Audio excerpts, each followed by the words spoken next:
Это новости спорта на Якутия-24, в студии Полина Долинская. Французский биатлонист Мартин Фуркат стал победителем индивидуальной гонки на 20 километров на чемпионате мира, который проходит в итальянском Анхольце. 31-летний спортсмен показал время 49 минут 43,1 секунды, допустив один промах на 4 огневых рубежах. Второе место занял норвежский Йоханнес Бё, третьим стал австриец Доминик Ландертингер. Лучшим из россиян стал Никита Поршнев, который финишировал 11-м, Евгений Гараничев на 14-й позиции, Александр Логинов 15-й, Эдуард Латыпов финишировал 43-м.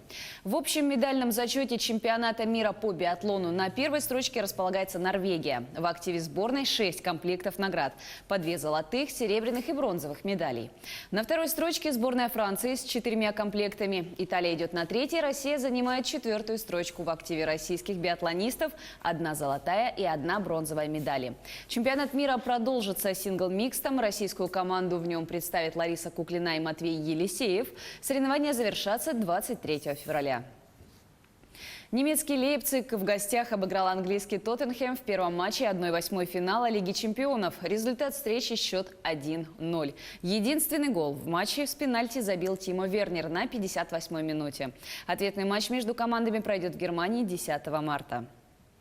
Продолжаем обзор новостей в мире футбола. Итальянский клуб «Аталанта» дома обыграл испанскую «Валенсию» со счетом 4-1 в первом матче 1/8 финала Лиги чемпионов.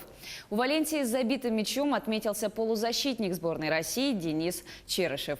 У «Аталанты» отличился Ханс Хаттенбург, Йосил Иличич и Ремо Фройлер.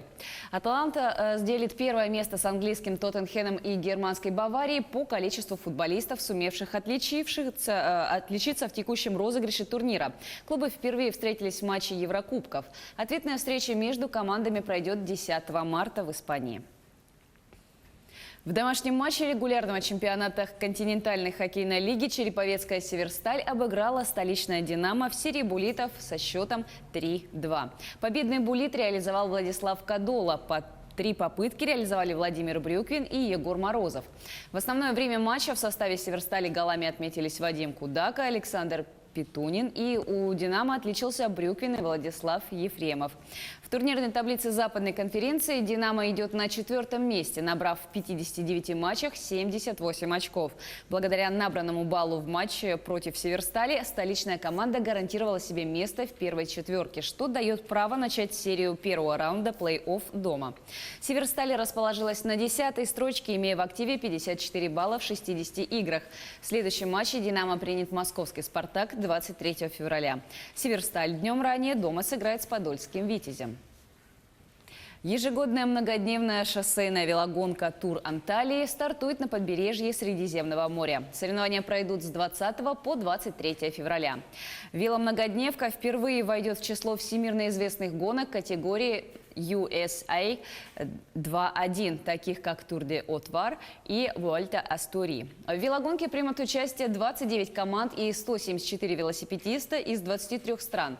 Национальную сборную России будут представлять опытные трековые гонщики. Это Виктор Монаков, Александр Евтушенко, Владимир Ильиченко, а также молодые гонщики, 2 из которых еще недавно были юниорами – Михаил Чарухин и Григорий Шаров.